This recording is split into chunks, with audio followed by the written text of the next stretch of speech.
അഗ്രഭാഗം ഛേദിക്കപ്പെട്ട പിരമിഡിന്റെ മുകളിൽ പ്രകാശകിരണങ്ങളാൽ വലയം ചെയ്തു നിൽക്കുന്ന ഒരു ത്രികോണം. ആ ത്രികോണത്തിനുള്ളിൽ സദാസമയം സകലതും നിരീക്ഷിച്ച് ജാഗരൂകമായിരിക്കുന്ന മനുഷ്യന്റെ ഒരു കണ്ണ്. ആ കണ്ണ് ചിലരിൽ ഭയം വിതച്ചു. ചിലർ അതിനു പിന്നിൽ ദുരൂഹമായി പലതും മറഞ്ഞിരിക്കുന്നതായി കരുതി. ചിലർ ആ കണ്ണുകൾ ഉപയോഗിച്ച് കഥകൾ മെനഞ്ഞു. ചിലർ പറഞ്ഞു ഈ ലോകം നിയന്ത്രിക്കുന്നത് ത്രികോണത്തിനുള്ളിലെ ഈ ഒറ്റ കണ്ണാണെന്ന്. United States Defense Advanced Research ഏജൻസിയുടെ ലോഗോയിലും ഭൂമിയെ നിരീക്ഷിക്കുന്ന തരത്തിൽ ഇത്തരത്തിൽ ഒരു കണ്ണുണ്ട്. ലിത്വാനിയയുടെ ആയുധങ്ങളുടെ പുറം ചട്ടയിലും ഈ കണ്ണുകളുണ്ട്. റഷ്യയുടെ പാലസ് സ്ക്വയറിലും എല്ലാം നിരീക്ഷിക്കുന്ന ഈ കണ്ണുകൾ കൊത്തിവെച്ചിരിക്കുന്നു. ഫ്രഞ്ച് വിപ്ലവത്തിലെ മനുഷ്യാവകാശ പ്രഖ്യാപനത്തിൻ്റെ മുകളിലും ത്രികോണത്തിന് നടുവിൽ നിന്ന് ഉറ്റുനോക്കുന്ന ഈ ഒറ്റ കണ്ണുണ്ട്. വിസ്കോസിനിലെ ഫ്രാൻസിസ് അസീസി ദേവാലയത്തിൻ്റെ കണ്ണാടി ജാലകത്തിലും ഈ കണ്ണുകളുണ്ട്. സൗത്ത് വെസ്റ്റ് പോളണ്ടിലെ ജൂതന്മാരുടെ ശ്മശാനത്തിലും ദിവ്യപ്രകാശമുള്ള ത്രികോണത്തിന് നടുവിലെ ഈ കണ്ണുണ്ട്. ഐ ഓഫ് പ്രോവിഡൻസ് എന്ന് വിളിക്കപ്പെടുന്ന എല്ലാം കാണുന്ന ഈ കണ്ണുകൾ എന്നാൽ ലോകമറിയുന്നത് ലോകത്തിൻ്റെ ഏറ്റവും രഹസ്യ സ്വഭാവമുള്ള സംഘടനയുടെ ഔദ്യോഗിക ചിഹ്നമായിട്ടാണ്. ആ സംഘടനയുടെ പേര് ഇലുമിനാറ്റി എന്നാണ്. ഇനി നമ്മൾ സഞ്ചരിക്കുന്നത് മിത്തിനും യാഥാർത്ഥ്യത്തിനും മധ്യേയുള്ള ഒരു നൂൽപാലത്തിലൂടെയാണ്. ഇതിൽ യാഥാർത്ഥ്യവും മിത്തും തമ്മിൽ വേർതിരിച്ചു പറയുക എന്നത് അത്രമേൽ ശ്രമകരവും ഒരു പരിധിവരെ അസാധ്യവുമാണ്.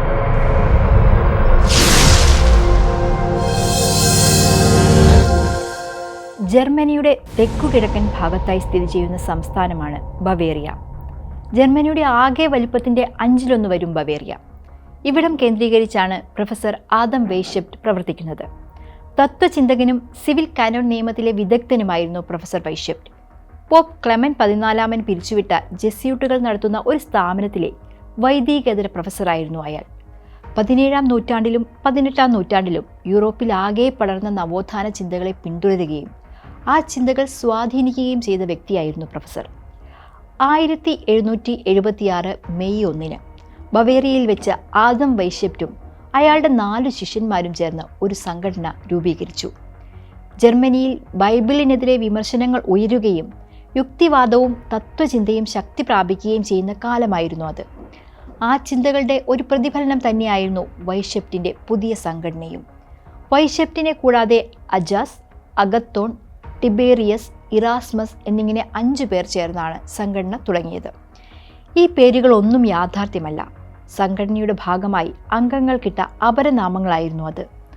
തങ്ങളുടെ സംഘടനയ്ക്ക് പെർഫെക്റ്റിബിലിസ്റ്റുകൾ എന്ന് പേരിടാൻ വെയ്ഷെപ്റ്റ് തീരുമാനിച്ചു. സാഹോദര്യത്തിനും സാൻമാർഗിക മൂല്യങ്ങൾക്കും വേണ്ടി പ്രവർത്തിക്കുന്ന ഫ്രീ മേസൺസ് എന്ന സംഘടന രൂപീകരിച്ചവരെ തുടക്കത്തിൽ പെർഫെക്റ്റിബിലിസ്റ്റ് എന്നാണ് വിളിച്ചിരുന്നത്.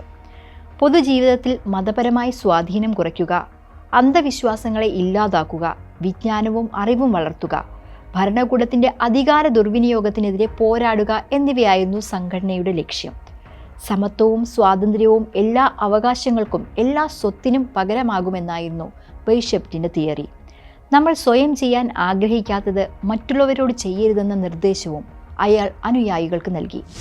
യൂറോപ്പിലും നോർത്ത് അമേരിക്കയിലുമൊക്കെ അറിവിൻ്റെയും ജ്ഞാനത്തിൻ്റെയും പ്രതീകമായ മിനർവയിലെ മൂങ്ങയെ ഇവർ ചിഹ്നമായി സ്വീകരിച്ചു.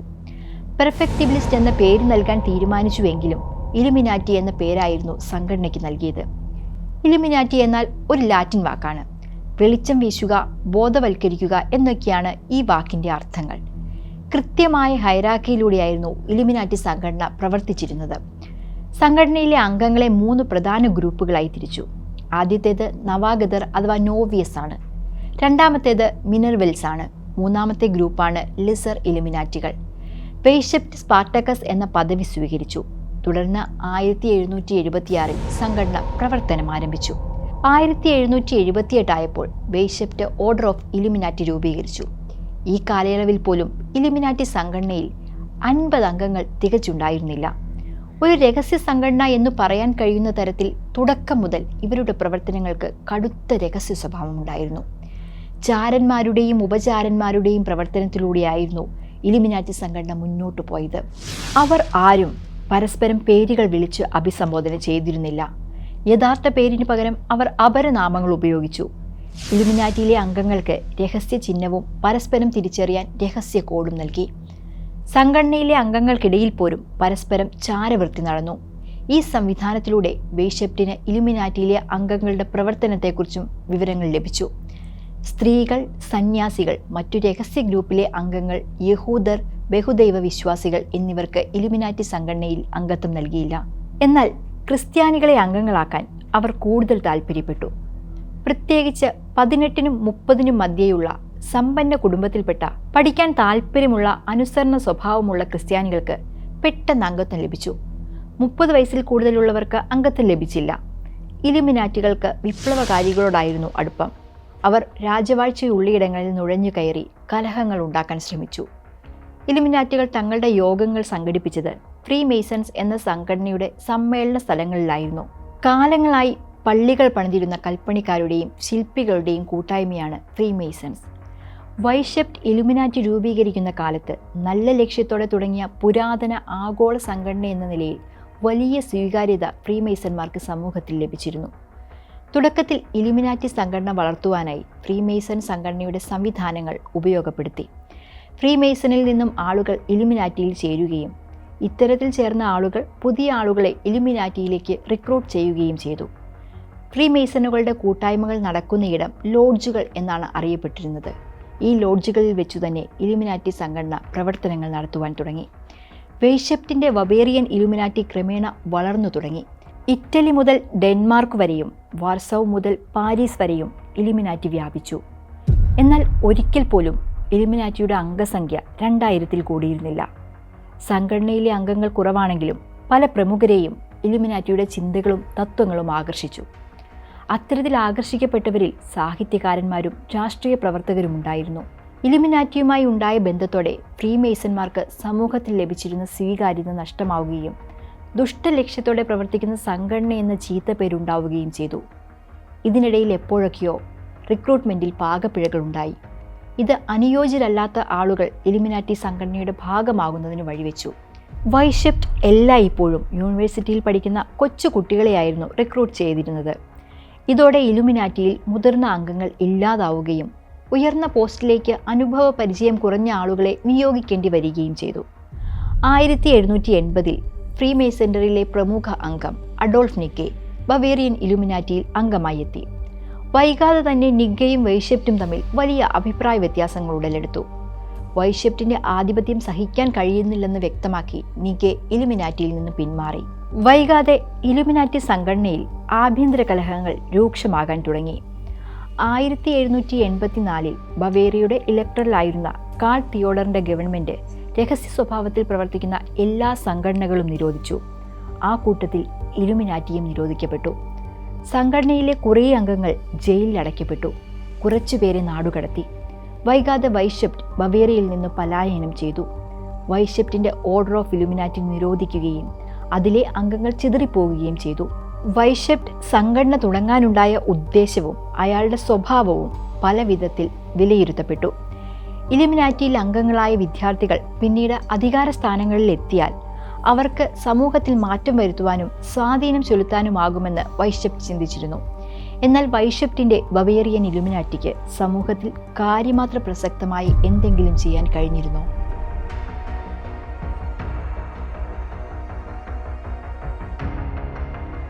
1784-ൽ ബവേറിയയിൽ നിന്ന് ഇലുമിനാറ്റി എന്ന രഹസ്യ സ്വഭാവമുള്ള സംഘടന നിരോധിക്കപ്പെടുകയും വൈഷെപ്റ്റ് നാടുകടത്തപ്പെടുകയും ചെയ്തതു മുതൽ അവശേഷിച്ച ഇലുമിനാറ്റികൾ മറ്റു സംഘടനകളുടെ ഭാഗമായി പ്രവർത്തിക്കുവാൻ തുടങ്ങി.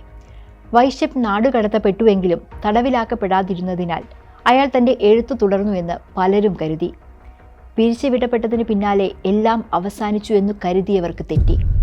ഗൂഢാലോചനാ സിദ്ധാന്തങ്ങൾ ഉയർന്നു വന്നു. സംഘടന സജീവമായിരുന്ന കാലത്തിന് വിപരീതമായി ആയിരക്കണക്കിന് കഥകൾ ഇലുമിനാറ്റിയുമായി ബന്ധപ്പെട്ട് പ്രചരിക്കുവാൻ തുടങ്ങി. ഇതിലൂടെ 100 ഇരട്ടി പ്രചാരവും സ്വീകാര്യതയും ഇലുമിനാറ്റിക്ക് ലഭിച്ചു. ഫ്രീ മേസണുകളുടെ സംഘടനാ സംവിധാനം ഉപയോഗിച്ച് പ്രവർത്തനം നടത്തിയിരുന്ന ഇലുമിനാറ്റി നിരോധിച്ചതോടെ ഇലുമിനാറ്റിയിലെയും ഫ്രീ മേസണിലെയും അംഗങ്ങളെ വേർതിരിച്ചറിയാൻ കഴിയാത്ത വിധം ഒന്നായി തീർന്നു. ഇതിനോടകം ത്രികോണത്തിനുള്ളിൽ നിന്ന് സകലതും നിരീക്ഷിക്കുന്ന മനുഷ്യന്റെ ഒറ്റക്കണ്ണ് ഇലുമിനാറ്റിയുടെ ചിഹ്നമെന്ന രീതിയിൽ പ്രചാരം നേടി. ഐ ഓഫ് പ്രോവിഡൻസ് എന്ന ത്രികോണത്തിനുള്ളിലെ ഒറ്റക്കണ്ണ് US ഗവൺമെന്റിന്റെ ഉന്നത തലങ്ങളിലും അധികാര കേന്ദ്രങ്ങളിലും ഫ്രീ മേസണുകൾ നിർമ്മിച്ച കെട്ടിടങ്ങളിലും കാണാൻ കഴിയുമായിരുന്നു. ഈ കണ്ണ് ക്രിസ്തുമതത്തിലെ പിതാവും പുത്രനും പരിശുദ്ധാത്മാവും അടങ്ങുന്ന ത്രിത്വത്തിൻ്റെ പ്രതീകമാണെന്ന് ചിലർ പറഞ്ഞു. 1525 പോണ്ടോർമയുടെ പെയിന്റിംഗ് ആയിരുന്ന സപ്രറ്റ് എമ്മാവൂസ് എന്ന ചിത്രത്തിൽ സകലതും ഉറ്റുനോക്കുന്ന ഈ ഒറ്റ കണ്ണുണ്ടായിരുന്നു. മനുഷ്യരാശിയുടെ മേൽ ദൈവത്തിൻ്റെ അനുകമ്പയോടെയുള്ള ജാഗ്രതയുടെ അടയാളമായിട്ട് ചിലർ ഇതിനെ കണ്ടു. യഥാർത്ഥത്തിൽ ത്രികോണത്തിനുള്ളിലെ മനുഷ്യൻ്റെ ഒറ്റ കണ്ണ് 18-ാം നൂറ്റാണ്ടിൻ്റെ അവസാനത്തിൽ ഫ്രീമേസൺ ലോഡ്ജുകളുടെ പുറത്ത് ഉപയോഗിച്ചിരുന്ന ചിഹ്നമായിരുന്നു. അതായത് ആ ത്രികോണത്തിനുള്ളിലെ ഒറ്റക്കണ്ണ് ഫ്രീമേസന്റെ അടയാളമായിരുന്നു. ഫ്രീമേസന്മാർ ഉപയോഗിച്ചിരുന്ന അടയാളം പോലും ഇലുമിനാറ്റിയുടേതാണെന്ന് ആളുകൾ തെറ്റിദ്ധരിച്ചു. ഇത്തരത്തിൽ നിരവധി കാരണങ്ങൾ കൊണ്ട് 1800-കളിൽ ഫ്രീമേസൺറിയും ഇലുമിനാറ്റിയും തമ്മിൽ വേർതിരിച്ചെടുക്കാൻ കഴിയാത്ത വിധം ഒന്നായിത്തീർന്നു. വർഷങ്ങൾ മുന്നോട്ട് പോകുന്നതനുസരിച്ച് ഇലുമിനാറ്റി എന്ന സംഘടനയുടെ പേരും ഗൂഢാലോചന സിദ്ധാന്തവും ജർമ്മനി വിട്ട് മറ്റു രാജ്യങ്ങളിലും ചർച്ചയായി. ഫ്രഞ്ച് വിപ്ലവത്തിന് പിന്നിൽ ഇലുമിനാറ്റിയാണെന്ന് പ്രചാരണമുണ്ടായി. സ്കോട്ടിഷ് ഭൗതിക ശാസ്ത്രജ്ഞൻ ജോൺ റോബിൻസണും ഫ്രഞ്ച് ജെസ്യൂട്ട് പുരോഹിതൻ അഗസ്റ്റിൻ ബെരുവേലുമടങ്ങിയ ഗൂഢാലോചന സിദ്ധാന്തക്കാർ ഇലുമിനാറ്റി അടിച്ചമർത്തലുകളെ അതിജീവിച്ച് ഫ്രഞ്ച് വിപ്ലവത്തിൻ്റെ സൂത്രധാരനായി മാറിയെന്ന് പ്രചരിപ്പിക്കുവാൻ തുടങ്ങി. ഇത് ഇലുമിനാറ്റി എന്ന സംഘടനയ്ക്ക് 2ാം ജന്മം നൽകി. ഇതിനു പിന്നാലെ ഇലുമിനാറ്റിയെക്കുറിച്ചുള്ള കഥകൾ അമേരിക്കയിലുമെത്തി.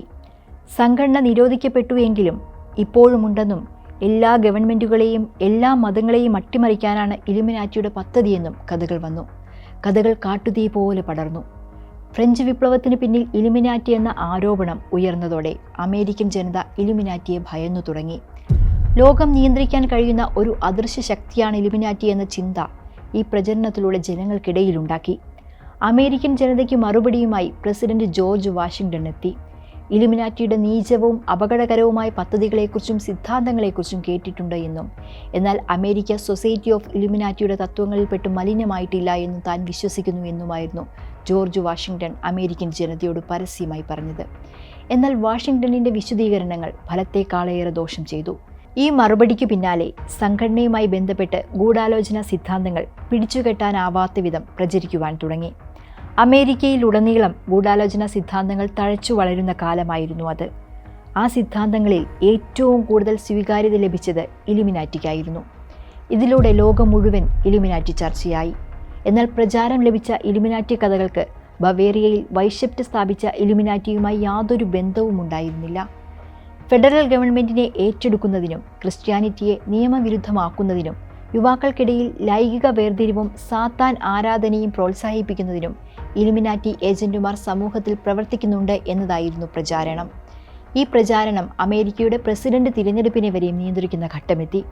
1800-ലെ പ്രസിഡന്റ് തിരഞ്ഞെടുപ്പിൽ ഫെഡറലിസ്റ്റായ പ്രസിഡന്റ് ജോൺ ആഡംസും ഡെമോക്രാറ്റിക് റിപ്പബ്ലിക് വൈസ് പ്രസിഡന്റായ തോമസ് ജെഫേഴ്സണും തമ്മിലുള്ള പോരാട്ടത്തിൽ പ്രസിഡന്റായി തിരഞ്ഞെടുക്കപ്പെട്ടാൽ അമേരിക്കയെ ഫ്രാൻസിന് കൈമാറുന്ന നിരീശ്വരവാദിയാണ് ജെഫേഴ്സൺ എന്ന് ഫെഡറലിസ്റ്റുകൾ പ്രചരിപ്പിച്ചു.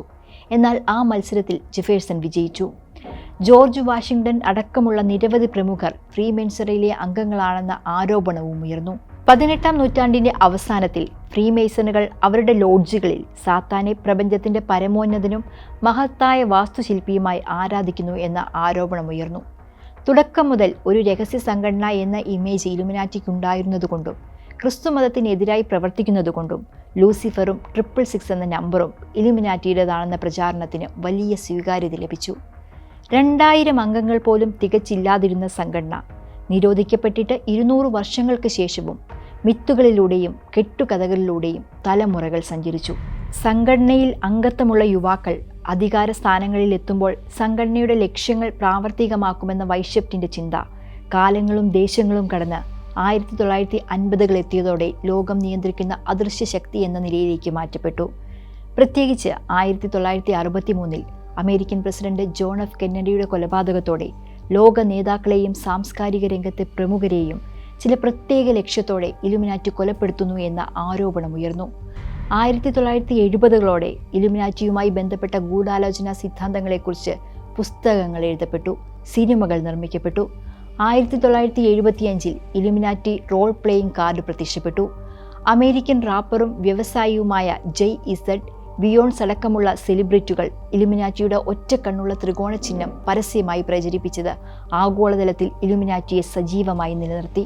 1990കളിൽ ന്യൂ വേൾഡ് ഓർഡർ എന്ന പുതിയ പദം വന്നതോടെ ഇത് ഇലുമിനാറ്റിയുമായി ബന്ധപ്പെട്ടതാണെന്ന ആരോപണമുയർന്നു. ലോകം ഒറ്റ മാർക്കറ്റാക്കുക, ഒരു ലോക ഗവൺമെന്റിനെ സൃഷ്ടിക്കുക തുടങ്ങിയ ചർച്ചകൾ വരുന്നത് ഇലുമിനാറ്റിയുടെ സ്വാധീനം മൂലമാണെന്ന് പലരും കരുതി. ശീതയുദ്ധാനന്തരം US കോൺഗ്രസിന്റെ സംയുക്ത സമ്മേളനത്തിൽ ജോർജ് W. ബുഷ് നടത്തിയ പ്രസംഗത്തിലെ ചില വാക്കുകൾ വിഭജനങ്ങളില്ലാത്ത, മുള്ളുവേലികളില്ലാത്ത, സംഘർഷങ്ങളില്ലാത്ത പുതിയ ഒരു ലോകക്രമം, മനുഷ്യാവകാശങ്ങളോടെ സ്വാതന്ത്ര്യവും ആദരവുമുള്ള ഒരു ലോകമെന്ന് ബുഷ് പറഞ്ഞത് വലിയ വിവാദങ്ങൾക്ക് വഴിവെച്ചു. ക്രിസ്ത്യാനികളും തീവ്ര വലതുപക്ഷ പ്രസ്ഥാനക്കാരും ബുഷിന്റെ പ്രസംഗത്തെ ഭയന്നു. ഇതിനെല്ലാം ആക്കം കൂട്ടിക്കൊണ്ട് 1990 മുതൽ 2000 വരെ ന്യൂ വേൾഡ് ഓർഡറും ഇലുമിനാറ്റിയുമായി ബന്ധപ്പെട്ട ടെലിവിഷൻ ഷോകളും സിനിമകളും ഉണ്ടായി. 2009 മൈക്കിൾ ജാക്സൺ കൊല്ലപ്പെട്ടതോടെ ലോകം മുഴുവൻ നിയന്ത്രിക്കുന്നത് ഒരു അദൃശ്യ ശക്തിയാണെന്നും ലോക നേതാക്കളും കലാരംഗത്തെ പ്രമുഖരും ഈ ശക്തിയുടെ നിയന്ത്രണത്തിലാണെന്നും പ്രചരിപ്പിക്കപ്പെട്ടു. മരിക്കുന്നതിന് മുമ്പ് അവർ എന്നെ കൊല്ലുമെന്ന് മൈക്കിൾ ജാക്സൺ പറഞ്ഞത് ഇലുമിനാറ്റിയെക്കുറിച്ചാണെന്ന് ലോകം പറഞ്ഞു. ഇന്റർനെറ്റ് യുഗമെത്തിയതോടെ ലോകത്തെ നിയന്ത്രിക്കുന്ന, നമ്മൾ കാണാത്ത, നമുക്ക് മനസ്സിലാക്കാൻ സാധിക്കാത്ത അദൃശ്യ ശക്തിയെന്ന ഇലുമിനാറ്റി ഒരു സജീവ കണ്ടന്റായി. അമേരിക്കൻ ഗൂഢാലോചന സൈദ്ധാന്തികനായ വില്യം കൂപ്പർ ഇലുമിനാറ്റികൾ എല്ലായിടത്തുമുണ്ടെന്നും ആധുനിക ലോകത്തിലെ എല്ലാ പ്രധാനപ്പെട്ട സാമ്പത്തിക, രാഷ്ട്രീയ, മതസംഘടനകളിലും ഇലുമിനാറ്റിയുടെ അംഗങ്ങളുണ്ടെന്നും അവർ സർക്കാരിനെ പിരിച്ചുവിട്ട് പുതിയ ലോകക്രമം രൂപീകരിക്കുകയും എല്ലാ സ്വകാര്യ സ്വത്തുക്കളും പിടിച്ചെടുക്കുകയും ജനക്കൂട്ടത്തെ ഇലക്ട്രോണിക് ട്രാക്ക് ചെയ്യുകയും ചെയ്യുമെന്ന് പറഞ്ഞു. 20ാം നൂറ്റാണ്ടിൻ്റെ തുടക്കത്തിൽ അമേരിക്കക്കാർ ഇലുമിനാറ്റി എന്ന ഗൂഢസംഘടനയിലും ഗൂഢാലോചന സിദ്ധാന്തത്തിലും വിശ്വസിച്ചിരുന്നില്ല എന്ന് സർവേകൾ വ്യക്തമാക്കുന്നു. എന്നാൽ 2015 US പകുതിയോളം ജനങ്ങളും ഒരു ഗൂഢാലോചന സിദ്ധാന്തമെങ്കിലും അംഗീകരിക്കുന്നതായി രാഷ്ട്രീയ വിദഗ്ധർ പറയുന്നു. ഉന്നത വിദ്യാഭ്യാസമുള്ള ആളുകൾ ഗൂഢാലോചന സിദ്ധാന്തങ്ങളിൽ വിശ്വസിക്കുവാനുള്ള സാധ്യത കുറവാണെന്ന് മനഃശാസ്ത്രജ്ഞർ വ്യക്തമാക്കുന്നു. ദക്ഷിണേഷ്യയിൽ ഗൂഢാലോചന സിദ്ധാന്തങ്ങൾ ജനങ്ങളെ നിയന്ത്രിക്കുന്നതിനുള്ള ഒരു സംവിധാനമായി ഉപയോഗിക്കുന്നുണ്ട്. ജനങ്ങൾക്ക് അധികാരമില്ലാത്തയിടത്ത് ഗൂഢാലോചന സിദ്ധാന്തങ്ങൾ സാമൂഹിക പ്രതിഷേധത്തിന്റെ വിത്തുപാകുവാനും അധികാരികളോട് ചോദ്യങ്ങൾ ചോദിക്കാൻ ആളുകളെ പ്രേരിപ്പിക്കുവാനും ഉപയോഗിക്കുന്നതായി ഗവേഷകർ പറയുന്നു. എന്നാൽ ഇലുമിനാറ്റിയാണോ ലോകം നിയന്ത്രിക്കുന്നത് എന്ന ചോദ്യത്തിന്റെ ഉത്തരം മറുചോദ്യങ്ങളാണ്. ബവേറിയയിൽ ആദം വൈശെപ്റ്റ് തുടങ്ങിയ ഇലുമിനാറ്റി ഒരു പതിറ്റാണ്ടിനുള്ളിൽ തന്നെ നിരോധിക്കപ്പെട്ടു. എന്നാൽ അത് രഹസ്യ സ്വഭാവമുള്ള ഒരു സംഘടനയായിരുന്നു. ആക്റ്റീവായിരുന്ന കാലത്തു പോലും കേവലം 2000 അംഗങ്ങൾ തികച്ചില്ലാതിരുന്ന സംഘടന 250 വർഷങ്ങൾക്ക് ശേഷം ഇന്നും അധികാരികളെയും ലോകത്തെ തന്നെയും നിയന്ത്രിക്കുന്നു എന്ന ചിന്ത യുക്തിയെ ചോദ്യം ചെയ്യുന്നതാണ്. അതല്ലെങ്കിൽ ഫ്രീമേസൺറി എന്ന സംഘടനയുടെ റിസോഴ്സ് ഉപയോഗിച്ച് കെട്ടിപ്പൊക്കിയ ഇലുമിനാറ്റി നിരോധനത്തിന് ശേഷവും ഫ്രീമേസൺറിയിലൂടെ പ്രവർത്തിക്കുന്നതാണോ? അല്ലെങ്കിൽ ഫ്രീമേസൺറി അംഗങ്ങൾ ഇലുമിനാറ്റിയുടെ പേരുപയോഗിച്ച് പ്രവർത്തിക്കുന്നതായിരിക്കുമോ? ഫ്രീമേസൺറിയുടെ ത്രികോണത്തിനുള്ളിലെ ഒറ്റ കണ്ണ് എങ്ങനെ ഇലുമിനാറ്റിയുടെ സ്വന്തം ചിഹ്നമായി? ഇലുമിനാറ്റി ഉണ്ടെന്ന് തന്നെ വിചാരിക്കൂ. അങ്ങനെയെങ്കിൽ 250 വർഷങ്ങൾക്ക് ശേഷം ഇവർക്ക് എന്തുകൊണ്ട് ഇവരുടെ ലക്ഷ്യങ്ങൾ നേടിയെടുക്കാൻ സാധിച്ചില്ല? അവർക്ക് ഒരു മുഖമുണ്ടായില്ല. ചോദ്യങ്ങൾക്കൊന്നും ഉത്തരമില്ല. മിഥ്യയെ യുക്തിയുമായി കൂട്ടിക്കെട്ടാൻ ശ്രമിക്കുന്നത് തുടക്കത്തിൽ പറഞ്ഞതുപോലെ അസാധ്യമാണ്. അസ്വാഭാവികവും അസാധാരണവും അദൃശ്യവുമായ ഒന്ന് നമ്മുടെ മേൽ ആധിപത്യം പുലർത്തുന്നു എന്ന ചിന്ത, ഏതു സമയത്തും ആ ശക്തിയുടെ സ്വാധീനമോ ഇടപെടലോ ഉണ്ടാകുമെന്ന ഭയം, ആ ഭയത്തിനെ പിന്തുടർന്നുണ്ടാകുന്ന കാലവും ദേശവും കടന്നു സഞ്ചരിക്കുന്ന എണ്ണിയാൽ ഒടുങ്ങാത്ത കഥകൾ. അത്തരം കഥകൾക്ക് എല്ലാ കാലത്തും എല്ലാ നാട്ടിലും വലിയ സ്വീകാര്യത ലഭിച്ചു. അത്തരം കഥകൾക്ക് കാഴ്ചക്കാരും കേൾവിക്കാരും ഉണ്ടായി.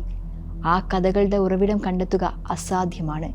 എന്നാൽ അത് പ്രചരിപ്പിക്കുന്നവർക്ക് സാമൂഹികമോ സാമ്പത്തികമോ രാഷ്ട്രീയമോ ആയ ലക്ഷ്യങ്ങളുണ്ടാകാം. അങ്ങനെ ഒരു കഥയുടെ ഭാഗമായിരിക്കാം ലോകത്തെ നിയന്ത്രിക്കുന്ന ഇലുമിനാറ്റിയും.